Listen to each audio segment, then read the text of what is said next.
Bonjour à tous, c'est Greg, j'espère que vous avez la forme. Bienvenue dans cette nouvelle vidéo. Aujourd'hui, encore un nouvel invité, encore un nouvel échange. Vous avez apprécié ce format-là et on va continuer, on va en faire d'autres.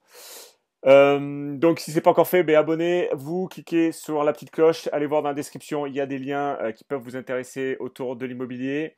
Puis on va laisser notre invité se présenter. Bon, bah merci Greg, merci de cette petite invitation. Comment veux-tu que je me présente? Tu veux que j'explique tout depuis le départ ou... Bah écoute, on va pas y passer 3 heures non plus, mais mais ce que tu veux, comment t'as démarré dans l'IMO, qu'est-ce que tu fais maintenant, voilà. Pas de souci. Bon, alors pour ceux qui ne me connaissent pas, je m'appelle Charles, Charles Noble, j'ai 29 ans. L'immobilier à la base, c'était pas du tout dans quoi je devais aller. Issu d'un bac professionnel en chimie, je me retrouve vite sur le marché du travail. Je pars un petit peu partout. J'ai travaillé, j'ai été à l'armée. Ensuite, je suis parti dans l'agroalimentaire. J'ai tout quitté. Je suis parti en police. J'ai déménagé, etc. J'ai fait pas mal de choses. Et en fait, je me suis retrouvé dans le domaine de l'immobilier. Pourquoi? Très simplement parce que, on va dire, je suis petit-fils d'agriculteur et j'ai toujours vu mes grands-parents galérer. Voilà, clairement, j'ai vu mes parents galérer, mes grands-parents galérer et je voulais pas vivre la même vie qu'eux parce que moi, je les ai vus à la retraite et ils avaient rien. Et je me suis dit, ben, pour éviter ça, je pense qu'il faut commencer à travailler tout de suite et puis se créer, il faut se créer sa retraite. Et donc, j'ai commencé, pas comme on le voit comme aujourd'hui, se créer du cash flow, etc., se créer des revenus complémentaires, etc. Moi, je voulais juste acheter un bien et puis l'acheter, que le locataire me rembourse mon appartement. Et puis, je me disais, dans 25 ans, mon bien immobilier sera payé. Et donc, ça me fera une retraite supplémentaire. C'est un petit bien qui se loue 550, 600 euros. Et je m'étais dit ça.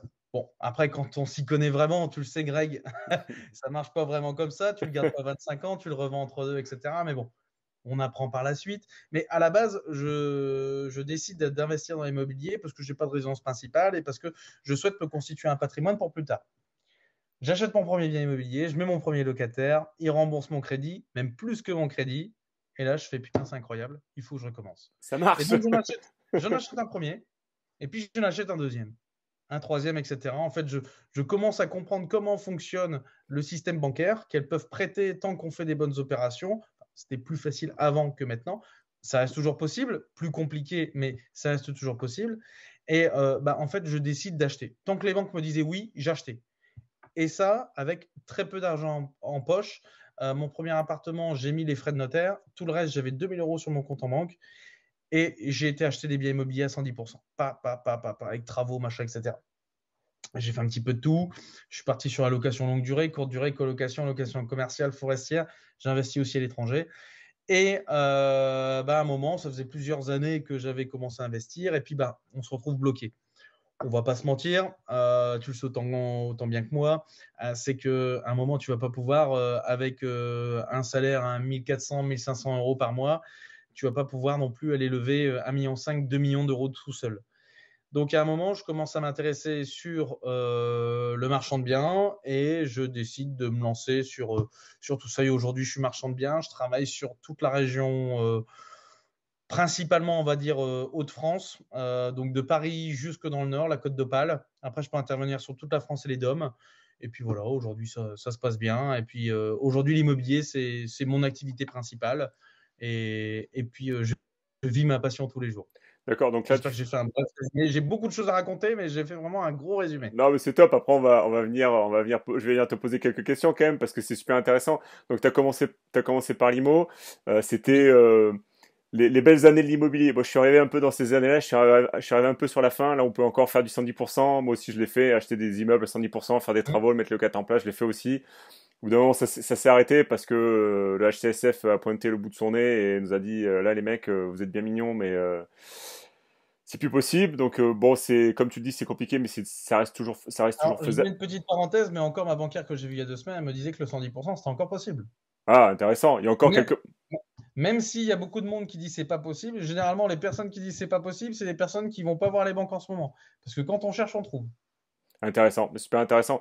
Alors moi, je me suis pas, ça fait un petit moment que j'ai pas fait la tournée des banques parce que je suis vraiment concentré sur le marchand de biens. Mais c'est vrai que ça vaut peut-être le coup d'aller refaire un peu le tour des banques et voir si c'est encore Oui, possible ou pas, quoi. Donc oui. ça c'est super intéressant. Donc en fait, toi, t'es un peu tombé dans la marmite de l'immobilier comme ça et en fait, t'as basculé marchand de biens et aujourd'hui, c'est quoi les typologies un peu de biens que t'aimes acheter en tant que marchand? Alors, ma spécialité aujourd'hui, c'est plus tout ce qui va être division immobilière. Donc, mise en copropriété, division de bâti, division de terrain, mise en lotissement. Donc, je peux m'occuper de tout ce qui est VRD. Après, le métier de marchand de biens, il est vraiment très large. Ouais. J'ai acheté des biens en insalubrité, j'ai acheté des biens squattés, j'ai acheté des biens à forte marge. Je les ai achetés à 17% de rentabilité, je les ai vendus à 11, je les ai vendus en 24 heures. Enfin, voilà, c'est le métier de marchand de biens est vraiment, on va dire, très, très, très, très large. Aujourd'hui, moi, je préfère partir sur des opérations de division parce qu'aujourd'hui, c'est ce qui m'anime, c'est ce que je maîtrise bien et c'est où je prends du plaisir. D'accord, ok, top. En plus, j'ai vu passer sur les réseaux sociaux, t'étais associé, c'est ça? Exactement, oui. T'es associé avec François Bourgoin, alors je sais pas si si j'ai bien prononcé, qui a C'est quand même ça, pas, c'est pour moi. qui a pas mal d'expérience sur le sujet. Euh, du coup, si tu devais donner quelques conseils à ceux qui démarrent ou ceux qui ont comme moi fait une ou deux opérations, qu'est-ce que tu leur dirais Alors, en marchand de biens ou en locatif? en marchant bien, ouais. Alors, en marchand de biens, je pense que. Alors, je vais couper mon téléphone parce que sinon, ça ne va pas arrêter. Hmm. En marchand de biens, la première des choses, je pense qu'aujourd'hui, il y a une lubie aussi sur le marchand de biens. Il y a beaucoup de personnes qui pensent que le marchand de biens, c'est le métier féerique où on fait une opération, on prend 100 000 et puis en 2 ans, on prend des centaines de milliers d'euros. C'est pas forcément le cas. Ça peut être le cas, mais c'est pas forcément le cas. Donc ça, déjà, je souhaite le rappeler. Deuxième point, c'est que si on veut se lancer en marchand de biens, il faut de l'argent. Si on n'a pas d'argent, c'est pas possible. Ou du moins, c'est possible, mais c'est plus que compliqué. Parce que même quand on a de l'argent, ça reste quand même quelque chose de compliqué. Vous avez beau avoir 100 000, 200 000 euros sur votre compte en banque, c'est pas pour ça que les banques vont vous prêter, c'est pas pour ça qu'une société de crowdfunding va vous prêter tout de suite. Elle peut, mais elle va faire quand même attention à ses risques, etc. Et puis, elle va quand même bien manger sur vous, etc., etc. Euh, Comment se lancer dans le marchand de biens? J'ai envie de dire, déjà, il faut être passionné, il faut être curieux, il faut vouloir apprendre. Le métier de marchand de biens, c'est pas quelque chose comme on pourrait se lancer dans le locatif. Vous faites une erreur dans le locatif, vous allez le payer sur 10 ans, 15 ans, 20 ans, 25 ans, sur la durée de votre crédit. En marchand de biens, on fait des opérations où on achète, on divise, on revend, on achète, on revend tout de suite. On a entre 2 et 5 ans pour revendre, voire même moins. Faut pas se tromper, parce que dès que vous vous trompez, en fait, vous touchez à votre trésorerie et vous perdez de l'argent tout de suite. Et aujourd'hui, moi, je vois qu'il y a beaucoup de personnes qui veulent se lancer, qui sont, pardon, je te l'avais dit que j'allais être franc, mais qui sont clairement incompétents, qui pensent connaître l'immobilier, mais qui ne savent rien de l'immobilier, qui sont incompétents et qui perdent de l'argent, beaucoup d'argent, et qui ne retrouvent jamais leur bille. Voilà. Donc aujourd'hui, celui qui veut se lancer dans le marchand de biens, un, il lui faut de l'argent, on ne va pas se mentir. Deux, il va lui falloir des compétences, donc se former au maximum. Et je pense que c'est les principales qualités. Et la troisième des choses, je pense que celui qui veut vraiment faire son activité principale, il va falloir du réseau, donc courir à droite à gauche, etc. Se faire du relationnel, serrer des mains, aller à des événements et pas compter ses heures. Et être passionné. Ouais, ouais, parce que ça prend beaucoup de temps, comme tu le dis, développer le Énormément. réseau, aller voir les agents IMO, développer un peu ses compétences. Puis après, comme tu disais, le métier de marchand de biens, c'est assez large. Il y a pas une seule façon de faire du marchand de biens. Tout à l'heure, tu parlais de division, tu parlais de lotissement. Le lotissement, c'est pour moi une spécificité, parce on en parlera peut-être tout à l'heure, mais c'est des permis d'aménager, donc c'est pas du tout la même chose qu'une simple DP ou qu'une division de bâti. Division de bâti, c'est encore autre chose. Il y a des biens avec des problèmes juridiques, il y a plusieurs façons de faire du marchand de biens. Donc après, l'idée aussi, c'est de se dire, ben voilà, qu'est-ce qu'on a envie de faire et vers quoi on a envie de tendre. C'est ça aussi qui est pas évident quand on démarre. Euh, du coup, après, ce que j'ai envie de te poser comme question, c'est est-ce que tu penses que demain, quelqu'un qui va se lancer, il va trouver facilement une bonne OP, ou est-ce qu'il va devoir galérer un petit peu, ou est-ce qu'il va devoir, enfin, comment tu verrais les choses, toi? Est-ce qu'il va galérer la personne qui reste dans son canapé, elle va rien trouver. Mm. Aujourd'hui, c'est ça aussi, c'est comme dans l'investissement locatif. Quelqu'un qui reste dans son canapé, il va rien trouver. Celui qui reste devant le bon coin et puis qui attend que la bonne affaire elle tombe, ça va jamais tomber tout cuit dans le bec. Mm. À chaque fois, en fait, même moi, j'ai l'habitude de dire, purée, j'ai eu de la chance d'être tombé sur cette affaire. J'ai l'habitude de, enfin, je le dis souvent, j'ai eu de la chance, j'ai eu de la chance, j'ai eu de la chance, mais en fait, c'est pas vraiment de la chance. J'ai provoqué cette chance. Je me suis déplacé, j'ai été voir des agents immobiliers, je vais bouger. En fait, c'est pas forcément évident. Ça tombe pas cuit dans le bec. Je pense que tu le sais autant que moi. Ouais. Faut se bouger, C'est ouais. nous en fait, les opportunités, il y en a, mais c'est nous qui les provoquons. C'est par les échanges, les personnes qu'on va rencontrer, ceux qui vont nous apporter des affaires, etc. Si je reste dans mon canapé, il n'y a rien qui va se passer. Donc, est-ce que ça va être évident? Ça peut l'être si on a du réseau, si on a du relationnel, on connaît des gens, si on va faire des démarches, etc., pour trouver des affaires. Mais celui qui ne se bouge pas, clairement, ça ne va pas tomber tout cuit dans le bec. Aujourd'hui, c'est plutôt des affaires que tu as en off ou c'est sur le bon coin ou c'est des offres que tu vas travailler. Alors quand je dis des offres travailler, c'est tu vas faire une première visite, faire une offre, le vendeur va refuser, tu vas revenir 3, 4, 6 mois, un an après pour refaire une seconde offre. C'est quoi un peu la typologie Typologie, après aujourd'hui, j'ai un peu de tout. Généralement, moi, j'achète ce que personne ne veut, j'achète ce que personne ne veut acheter. Donc des gros ensembles. Je prends des exemples. Première opération, corps de ferme en insalubrité. Après, j'ai acheté un ensemble de plusieurs maisons dans un village de moins de 100 habitants. J'ai acheté une usine de 11 000 mètres carrés. J'ai acheté du bien squatté. En fait, le métier de marchand de biens, c'est quoi? C'est résoudre une problématique. Hmm. Le particulier, il va pas vouloir aller sur ce type d'opération. Moi, mon but en tant que marchand de biens, c'est de résoudre les problématiques. C'est de trouver ce que le particulier n'aime pas ou a peur de faire, résoudre les problématiques et ensuite proposer le bien avec les problématiques résolues au particulier ou à l'investisseur. Donc aujourd'hui, le but, c'est de résoudre des problèmes. Les offres d'achat, généralement, quand je les passe, je sais qu'elles passent. Pourquoi? Parce que si j'achète pas, il n'y a personne qui achètera. Voilà, aujourd'hui, ce que j'achète, personne n'achètera. Aucun particulier va acheter un bien squatté. Aucun particulier va acheter une usine de 11 000 m². Aucun particulier va acheter plusieurs maisons dans un village de moins de 100 m². Aucun particulier achètera une maison avec mise en péril, avec une partie de la toiture où ça a brûlé. Et enfin voilà, je peux en rajouter, etc. Mais voilà, moi, c'est me positionner sur des biens que personne ne veut et résoudre les problématiques. Ouais, ça c'est plutôt intéressant. C'est-à-dire c'est des biens qui sont totalement qui sont un peu sur les extérieurs du marché, quoi. C'est pas la résidence principale de Monsieur Tout-le-Monde, beau gazon. C'est C'est ça. pas. Après, ça peut arriver aussi. J'ai eu du off. Je prends un exemple. La dernière fois, bah voilà, j'ai de la chance. J'ai un agent immobilier. Il me dit bah voilà, j'ai un petit immeuble dolo. Ça vaut 300 000 euros. Le vendeur, il veut le vendre rapidement. Il le vend à 230. On l'a eu à 213. On l'a acheté à 213. 48 heures après, on l'avait revendu beaucoup plus cher, sans condition de financement, quasiment au prix. Voilà. De temps en temps, il y a du off. De temps en temps, il y a du off, on a des contacts, etc. Mais ça reste quand même rare. Généralement, on va sur des problèmes, sur des biens à problématique. Ouais, d'accord, ok. Super. Euh, du coup, si tu devais tout recommencer l'immobilier depuis le début, donc là on parle de locatif et de marchand de biens, par quoi tu commencerais? Tu commencerais direct par le marchand, tu ferais du locatif en premier, tu ferais quoi en premier? Clairement, je ne pourrais pas commencer par le marchand. Pourquoi? Parce que je n'avais pas d'argent. Ouais. Quand j'ai commencé l'immobilier, je n'avais pas d'argent. Je pense qu'aujourd'hui, le locatif et le marchand de biens, on ne peut pas dire je fais du locatif ou je fais du marchand de biens. C'est quelque chose qui est complémentaire. Mm. Moi, je ferais du marchand de biens si j'avais. Enfin, quelqu'un qui ne connaît rien en immobilier, je peux lui dire allez, on se lance dans le marchand de biens. Non, parce qu'il faut vraiment avoir de l'expérience. Ouais. Faut vraiment, vraiment avoir de l'expérience. Et encore, moi, j'arrête jamais de me former. Encore demain, voilà, je m'en vais sur Paris. Je fais une formation avec un avocat sur les vices cachés. La semaine d'après, j'ai rendez-vous avec des diagnostiqueurs, etc., pour me former sur le DPE, etc., et maîtriser les différentes machines qu'ils utilisent. On ne fait que, en marchand de biens, on ne fait qu'apprendre. Et on a besoin d'être vraiment des professionnels qui connaissent tout secteur. On s'accompagne de professionnels, mais en plus de ça, on doit être professionnel sur beaucoup de points dans l'immobilier.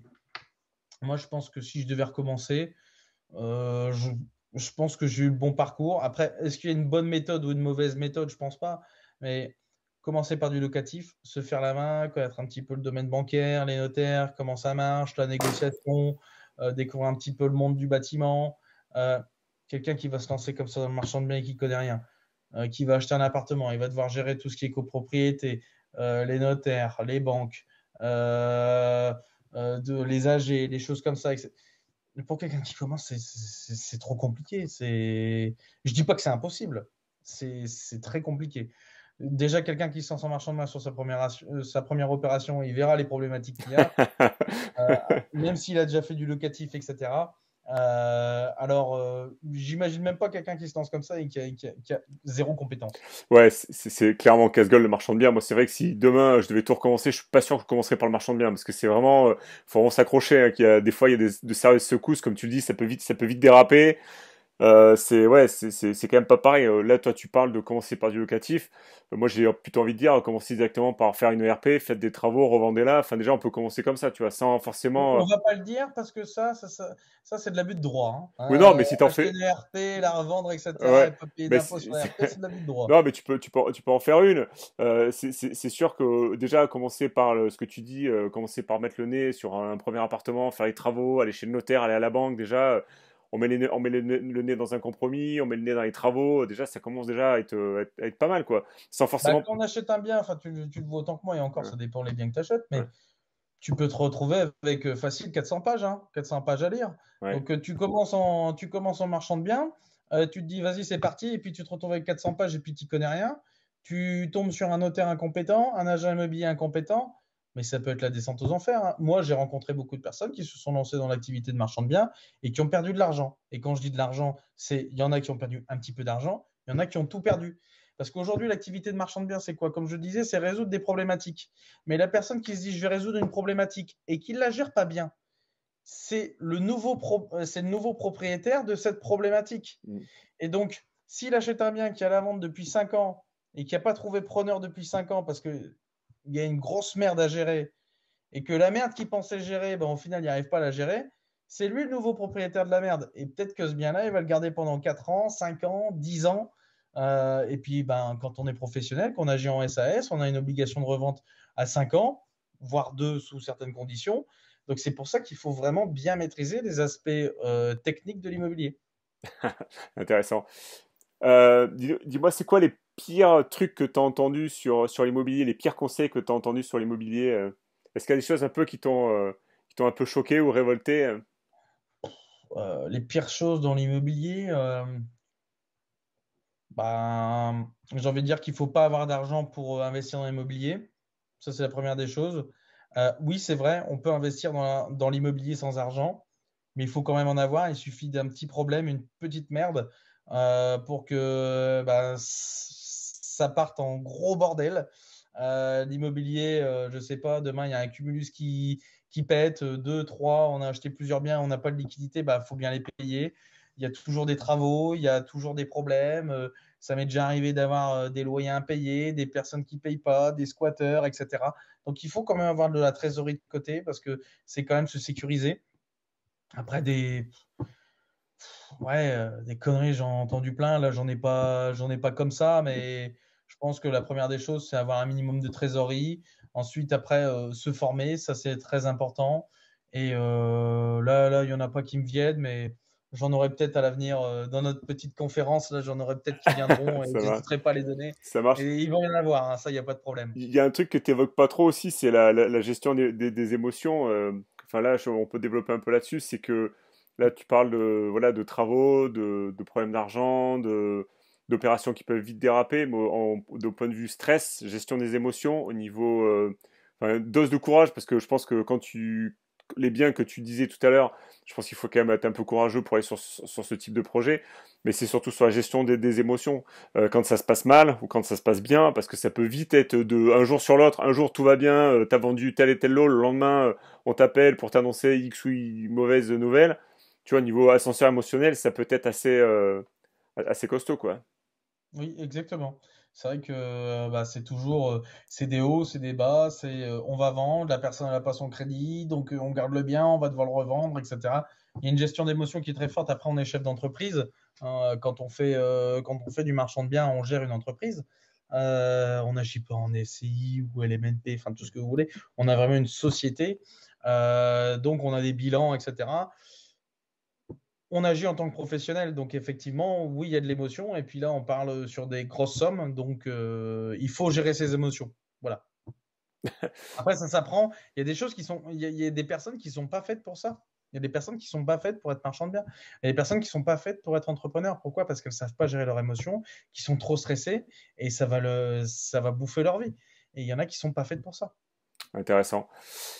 Du coup, est-ce qu'il y a des choses qui te font, sur lesquelles tu irais pas en tant que marchand de biens? Est-ce qu'il y a des projets que t'aurais pas envie de faire pour X ou Y raison, des trucs trop gros ou trop petits ou des trucs trop, je sais pas.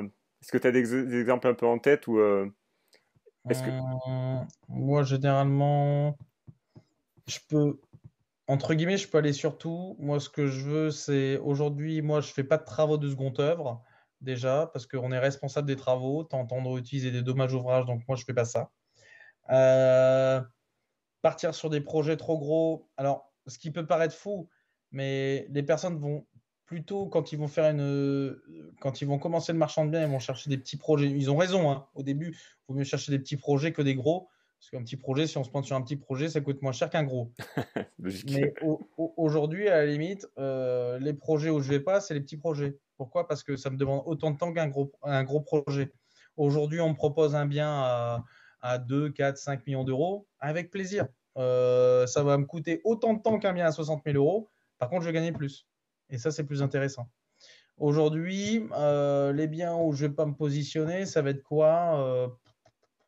Déjà, les biens où il n'y a pas de marge. Ouais.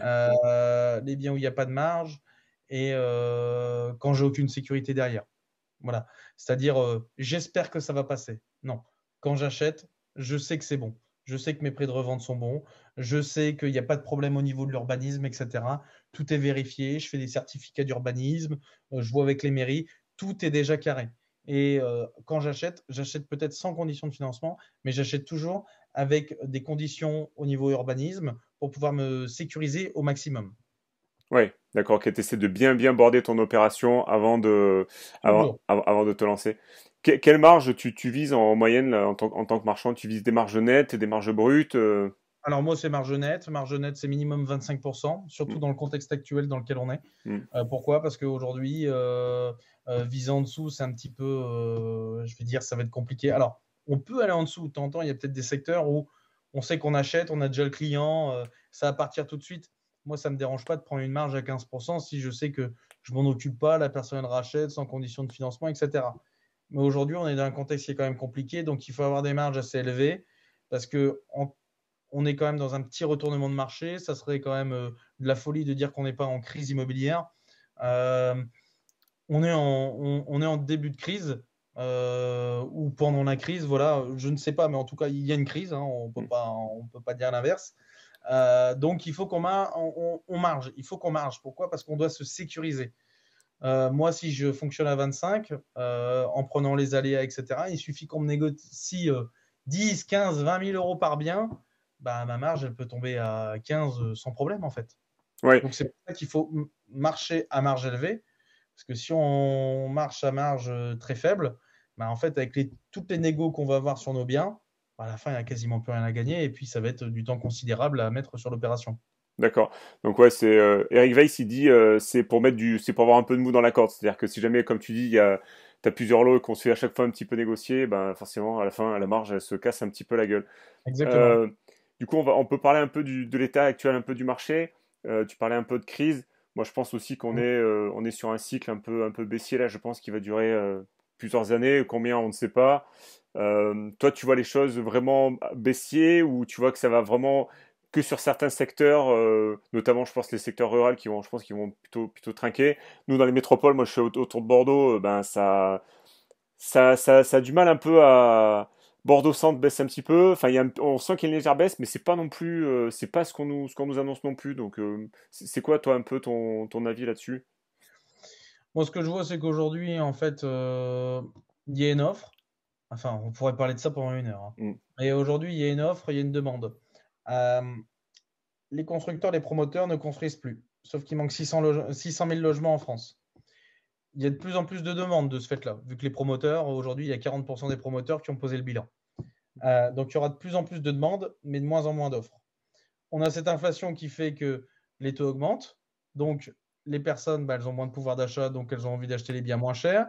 Mais en même temps, on a moins de biens sur le marché. Donc, c'est pour ça qu'aujourd'hui, on a un certain équilibre.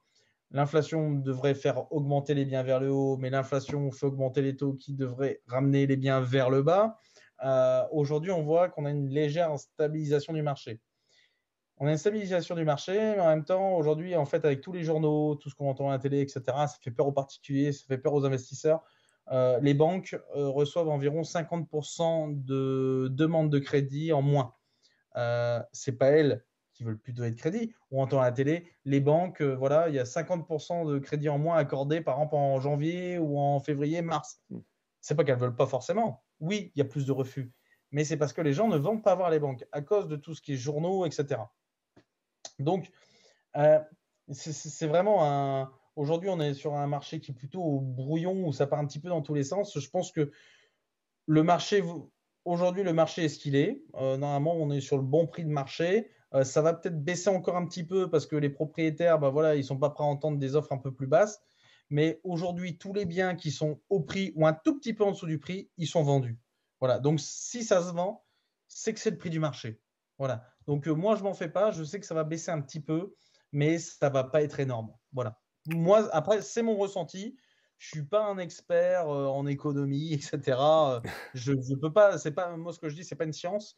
De toute façon, même ceux qu'on entend à la télé, il y en a qui disent ça monte, ça baisse, etc. Donc, je sais même pas si ça vaut le coup de les écouter vraiment. Non, Mais non. voilà, ce qu'il faut, c'est acheter au bon prix. On gagnera toujours de l'argent. Point. Ouais, ouais, c'est ça. En ayant une bonne marge. Après, je suis d'accord avec toi. Quand un bien immobilier est au bon prix, ça se vend assez rapidement. Si ça reste 6 mois et qu'il n'y a pas d'offre, qu'il n'y a pas de visite, et c'est qu'il y a un gros problème, quoi. Un bien immobilier, à mon avis, quand tu commercialises, dans les semaines qui suivent, dans le mois qui suit, il doit y avoir des visites, il doit y avoir des offres. Exactement. Si c'est pas le cas, bah, c'est qu'il y a vraiment un gros problème, quoi. C'est vraiment au-dessus du marché. Ou alors si à l'inverse, c'est vendu dans la semaine, il y a 30 visites et il y a 10 offres, bah, c'est peut-être pas assez cher, tu vois. Donc là, c'est une histoire de balance. Et c'est vrai que bon, il y a ces histoires de DPE aussi qui arrivent de plus en plus fort. Mais là, du coup, ce qui va se passer, c'est pour les biens qui sont où ça nécessite des travaux. Donc les biens, on va dire l'archétype des biens qui sont, enfin, pour les primo-accédants notamment, c'est-à-dire la maison individuelle, bien rénovée, propre, machin, ça se vend, il y a pas de problème, ça c'est des trucs types. Nous, les investisseurs, on cherche plutôt, bah, comme tu l'as dit tout à l'heure, surtout en marchand, des biens qui sont vraiment, c'est pas hors marché, c'est pas le mot, mais qui sont vraiment sur les bords extérieurs du marché, c'est-à-dire vraiment des trucs soit trop gros, soit avec des problématiques juridiques. Là, tout à l'heure, tu parlais de bien squatté et compagnie, donc vraiment des trucs spéciaux. Mais voilà, les investisseurs on a l'habitude de négocier fort, donc ça c'est pour les biens qui ont des travaux, mais par contre tous les autres biens qui sont jolis au goût du jour et qui sont au prix du marché, ça va se vendre. Ça va se vendre. Ceux qui vont pas se vendre, c'est les gens qui auront peut-être en face un crédit et que du coup ils ne voudront pas baisser, mais tôt ou tard ils sont obligés de baisser parce que ben, le bien ne se vendra pas, il va y avoir des changements de vie, ils veulent changer de vie, du coup ils peuvent pas, enfin bon, ça va se rééquilibrer petit à petit, donc ça va continuer encore un petit peu à baisser. Je suis comme toi, moi j'ai pas de boule de cristal, je sais pas si dans 6 mois, dans un an, ça va baisser fort ou pas. En tout cas, ce qu'on voit depuis la Seconde Guerre mondiale, c'est que l'immobilier, ça fait que monter, quoi. Ça fait que monter. C'est ça. Il y a eu des phases où ça a baissé un peu, je pense notamment dans les années 90, où ça a bien baissé pendant plusieurs années, mais c'est toujours reparti. Il y a eu après 2007-2008 aussi, ça a baissé un peu. Là, le Covid, ça prend une petite secousse aussi, mais voilà, le message qu'il faut dire aussi aux gens, c'est que ceux qui ont des biens de qualité, c'est loué, ça tourne, il y a du cash flow qui rentre. Si vous n'avez pas de raison de vendre, faut pas vendre en fait. C'est juste, Exactement. c'est pas plus compliqué que ça. Si vous n'avez pas de raison de vendre, il faut pas vendre. Si vous avez besoin d'arbitrer, vous arbitrez, mais il faudra arbitrer en connaissance du marché, quoi. C'est-à-dire que c'est un marché qui est peut-être un peu plus baissier, donc faut prendre ça en considération. Euh, Exactement. dans les, euh, dans les autres questions que j'avais, est-ce qu'il y a des livres ou est-ce qu'il y a des documentaires, des films, des choses qui t'influencent un peu? Est-ce qu'il y a des choses un peu qui t'ont apporté des choses pour l'IMO ou... Euh, En livre, moi c'était beaucoup mindset. Père riche, père pauvre de Robert Kiyosaki, tout le monde le connaît. Les secrets d'un esprit millionnaire de T. Harv Eker. Hmm. Après, influence et manipulation, l'art de négocier, comment se faire des amis. Bon, le titre est un peu trompeur, mais Ouais. D'ailleurs, le titre c'est français est parmi. juste atroce, quoi. Faut aller voir faut regarder la version anglaise, parce que comment se faire des amis, je trouve que c'est pas tout à fait juste. Exactement. Mais Ouais. bon, c'est un très bon livre pour comprendre un petit peu comment les humains Les hommes avec un grand H, les hommes avec un grand H ont des interactions, etc. C'est hyper intéressant, enrichissant. Après, ça a été des livres que j'ai bien appréciés. Après, en immobilier, pas tant que ça. Il y a beaucoup de livres qui ne se sont pas mis à jour non plus. Les livres ont été publiés, et puis ça a été publié il y a 5, 6 ans. Et aujourd'hui, ça ne suit plus les tendances actuelles forcément. Mais voilà, je pense que c'est plus des livres comme ça. Et puis après, non, voilà, je pense que j'ai répondu à ta question. Non, c'est pas mal. Déjà, il y a pas mal de là dans les livres que t'as mis. Il y a quand même quelques-uns qui sont quand même des très grands classiques. Père riche, père pauvre, Esprit millionnaire de T.R. Waker. Ça, c'est vraiment des livres aussi que j'ai lus. Si vous avez pas lu, si vous les avez pas lus, je vous conseille d'aller les lire parce que ça amène beaucoup de choses sur l'état d'esprit. Tu parlais beaucoup de mindset sur la partie. Sur la partie technique, sur les livres, sur l'immobilier, je suis assez d'accord avec toi. Il y a certains que j'ai achetés à mes débuts qui en 2023 commencent à être un Ils peu... disent tous la même chose, hein. C'est juste des tournures de phrases différentes, hein. Ouais, achetez moins cher, négociez, faites des travaux. Ok, d'accord, loueur meublé, On merci. arrive à la même chose. Et prenez un long crédit. Et achetez sur 25 ans si c'est possible. Voilà, ça, Voilà. Et prenez un différé. Hop. prenez un différé et puis merci, au revoir. Euh, ouais, du coup, est-ce qu'il y a des... comment dire? Est-ce que tu as des anecdotes aussi un peu en tant que marchand? Je vais te faire parler encore un petit peu, après je te laisserai tranquille. Y a pas de souci. Est-ce que tu as des anecdotes en tant que marchand qui sont un peu croustillantes, des choses où ça s'est bien passé ou mal passé, ou je sais pas. Est-ce que tu as des choses un peu... Des anecdotes. J'ai acheté un immeuble. Je l'ai acheté à 17% de rentabilité. Je ne vais pas faire toute l'histoire, mais en fait, l'agent immobilier m'avait contacté en janvier de l'année dernière. Il m'a contacté pour un immeuble à vendre 280 000 euros. J'ai commencé à négocier sur ce dernier, etc. Et en fait, l'agent immobilier était tellement mauvais, mais vraiment tellement mauvais qu'il n'a jamais réussi à le vendre. Mais alors, j'ai jamais vu ça, hein. Imaginez la visite. Petit agent immobilier qui arrive, le scénic, pété de partout, des griffes sur le côté, 3 gamins à l'arrière, ça braille dans tous les sens, ça crie, ça tout ce qu'on veut. Le pneu, mais à plat, mais vraiment, ça roulait sur la jante, etc. L'agent immobilier qui arrive comme ça, je me dis, mais qu'est-ce que c'est que ce bordel? Mais il est arrivé comme ça sur toute la visite. Et il n'a jamais réussi à vendre son immeuble qui était complètement loué. On l'a acheté, loué, on l'a acheté à 17% de rentabilité, on l'a acheté le jeudi, on l'a revendu le vendredi. On n'a Super. rien fait. On n'a rien fait. Tellement l'agent immobilier était mauvais. Il ne savait pas présenter. Il savait pas présenter ce bien. Et on a acheté cet immeuble à des propriétaires qui étaient en divorce. Et j'avais vu qu'ils l'avaient acheté 11 ans auparavant, 179 000 euros. Bah, j'ai fait une offre à 179 000. Voilà. Comme ça, ils avaient l'impression de ne pas perdre d'argent. Ils en ont perdu quand même. Et on a fait une superbe opération. Voilà, ça peut être un exemple. Après, qu'est-ce que j'ai comme opération? J'ai acheté une ferme où apparemment il y avait un trésor. Le mec, il a passé plusieurs années à essayer de retaper cette ferme. Il avait tout cassé à l'intérieur pour essayer de retrouver une mallette apparemment avec 100 000 euros que son père avait laissé. Bon, j'ai cherché un petit peu, j'ai jamais trouvé. Qu'est-ce que j'ai fait? On parlait de squattage, on a acheté une maison qui était squattée, tout le monde avait peur de se positionner dessus, ça n'a pas été compliqué, j'ai juste été voir la personne qui était dedans et en fait elle voulait juste faire chier l'administration parce que c'était un bien qui était détenu, on va dire, par l'État. Hmm. Et donc j'ai discuté un petit peu avec elle et puis en fait on s'est arrangé, puis la personne est partie d'elle-même. Euh, Qu'est-ce que j'ai comme truc? Mais ça, c'est intéressant parce qu'en fait, le squatter, enfin, moi, j'ai eu le cas aussi il y a pas longtemps, j'ai visité un bien qui était squatté, et en fait, le squatter était hyper sympa. Ah oui, oui, oui, non, mais J'ai halluciné. il y a des squatteurs qui sont super sympas. Enfin, moi, j'ai l'habitude de gérer ça sur du locatif, sur du marchand.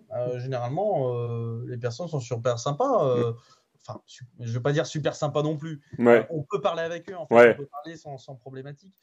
Moi, de toute façon, j'ai souvent tendance à dire que le squat, le squat, déjà, généralement, on n'est pas vraiment sur du squat où c'est des mecs qui sont drogués, etc. C'est plutôt des personnes qui ont des problématiques, loyer impayé, etc. et qui se retrouvent tellement, entre guillemets, dans la merde, qui se disent, bon, ben, je suis dans la merde, bah, tant qu'à être dans la merde, autant squatter, quoi. De toute hmm, façon, je peux pas payer les prochains loyers, donc autant rester jusqu'au bout et puis on verra la décision de justice. Moi, ce que je fais, c'est très simple. Je leur dis, voilà, moi, ce que je vous propose, c'est de partir. Je vous paie le déménagement, vous trouvez quelque chose, je vous donne un petit billet. Tout ce que vous avez en arriéré, les impayés, etc., vous les payez pas, et puis on est tranquille, et puis ça s'arrange comme ça. Ouais. En fait, le but du jeu, c'est surtout de récupérer le bien, que ça C'est se passe ça. bien, qu'il y ait un bon discours et que voilà, ça se passe. En fait, il faut du dialogue, tout simplement. En fait, il n'y a pas besoin de. Exactement, c'est du dialogue, et puis quand le dialogue il passe pas, faut les secouer un petit peu, quoi. Gentiment. Voilà, gentiment. Bon, ok, bah écoute, merci beaucoup, Charles, pour toutes ces infos. Est-ce qu'il y a d'autres choses un peu que tu veux dire? On peut peut-être parler un peu de ton groupe, où c'est qu'on peut te retrouver. Ouais, pas de souci. Bon, tout à l'heure, on parlait d'enchères avant qu'on Ouais. commence Ah, mais on peut parler un l'émission. peu d'enchères si tu veux. On a encore un peu de temps, il n'y a pas de problème. Pour te donner, après, et après, on parlera rapidement de mon groupe si tu le veux. Enfin, après, je m'en fiche. Ouais. Pour parler d'enchères, tout à l'heure, tu me parlais des enchères. La problématique des enchères, aujourd'hui, c'est qu'il y a beaucoup de particuliers. Les particuliers achètent malheureusement au-dessus du prix du marché. Ouais. Il y a toujours des marchands de biens qui se situent aux enchères. Pour ceux qui veulent aller aux enchères, il va falloir acheter ce que personne ne veut. Voilà. Parce que les biens qui ne sont pas occupés, les particuliers, ils les achètent au-dessus du prix du marché. La dernière fois, j'avais estimé une maison à 55 000 euros, elle est partie à 67 à la barre. Donc ça veut dire que la personne a acheté dans les 75-80 000. Donc en gros, elle perd de l'argent. Une fois, j'ai estimé un bien à 180, je m'étais mis dessus. Il est parti à 320. À un moment, voilà, c'est qu'il y a un problème. Parce que moi, en plus d'être marchand, je suis aussi expert immobilier. Donc, je pense que pour me tromper entre 180 et 320, c'est qu'il y a quand même quelque chose. Ouais. De toute façon, c'est pas compliqué. À la fin, l'enchère a été validée. On était tous en train de rigoler dans la salle, hein. Donc, c'est qu'on s'était bien compris. Euh, mais aujourd'hui, pour réussir aux enchères, il faut acheter ce que les gens ne veulent pas. Donc, des biens qui sont squattés, des biens avec les débiteurs sont encore dedans, des biens avec qui sont loués, mais vraiment pas cher du tout, des biens en insalubrité, des biens quasiment détruits, des terrains à bâtir, des commerces. En fait, ce que personne ne veut acheter, c'est là où il y a des bonnes affaires à faire. Mais bon, Ouais. les gens ne sont pas formés, ils y vont pas. Donc, c'est pour ça que temps en temps, quand il y a des trucs comme ça, il y en a très peu, mais c'est pour ça que moi, je vais aux enchères pour aller acheter ces biens que personne ne veut et que je valorise à ma façon. D'accord. Intéressant. Bah écoute, merci du tuyau. Ça marche. Du coup, on peut te retrouver sur LinkedIn, sur ton groupe Facebook aussi. C'est ça. Gros Cash Flow Imo, c'est un très gros groupe Facebook. Ça a vraiment bien pris pour toi. Ouais, ça, Il y a presque, de quoi il y a presque 40 000 membres, je crois, de mémoire dessus. 37. 42 ou 43, je sais plus, faudrait que je regarde. 43 000 membres. Donc ça commence à être costaud. Donc si vous voulez retrouver Charles, c'est là-bas que ça se passe. De toute façon, je mettrai tous les liens dans la description. Si vous êtes encore là, il y aura des liens pour retrouver Charles dans la description. Mais si vous êtes toujours là, abonnez-vous. Mettez-nous un pouce like pour cet entretien. Charles, est-ce qu'il y a d'autres trucs encore que tu veux dire ou Pour ceux qui ont connaissance de biens à diviser, des lots de maisons, des lots de hangars, des corps de ferme, des terrains bâtir à diviser, des mises en lotissement, des mises en copropriété pour des opérations de marchand de biens. Moi, je suis ouvert. Pour les agents immobiliers, moi, je divise et je remets à la vente en exclusivité aux agents immobiliers qui m'apportent les affaires. Pour les apporteurs d'affaires, ils prennent une commission d'apporteur d'affaires. Donc, ça, il n'y a pas de souci avec ça, à hauteur de 3%. Donc, je pense à un bien là, par exemple, le dernier qu'on a acheté, il faisait 700 000. Donc, quelqu'un qui nous met en apporteur d'affaires sur ça, ça fait quand même 21 000 dans la poche sans trop rien faire, sans trop de risques. C'est quand même pas mal. Donc, c'est n'hésitez pas dégueu. pas. Et puis voilà. Donc, si vous avez des questions, n'hésitez pas. Moi, c'est avec grand plaisir. Je reste plutôt quelqu'un de disponible, comme tu le vois. Ouais, Même c'est gentil. si c'est compliqué, même si c'était un petit peu compliqué de faire cette conférence parce que j'étais un petit peu dans tous les coins. Mais j'essaye de rester disponible. En tout cas, je réponds à tout le monde, même si je prends un petit peu de temps. En tout cas, je réponds à tout le monde parce que tout le monde a droit d'avoir une réponse. C'est clair. Bah, de toute façon, il y aura les commentaires pour ça, donc je pense que tu iras faire un petit tour dans les prochaines 24 heures, 48 heures, là, regarder les commentaires, les questions des Il faut gens. qu'ils viennent vers moi parce que moi, j'ai pas le temps d'aller voir les vidéos. Qu'ils Moi, je viennent fais vers moi, ils me posent leurs questions, je leur répondrai. Il n'y a pas de problème. Moi, je fais des offres d'achat, je passe mon temps à faire des offres d'achat. Donc ça, un super état d'esprit. Bon, ben super, écoute, merci Charles. À bientôt tout le monde. N'hésitez pas à aller voir dans la description pour les liens complémentaires. Abonnez-vous si c'est pas encore fait. Je vous dis à très vite. Bonne marche, bon cash flow. À bientôt. Ciao, ciao. Merci. Ciao, ciao.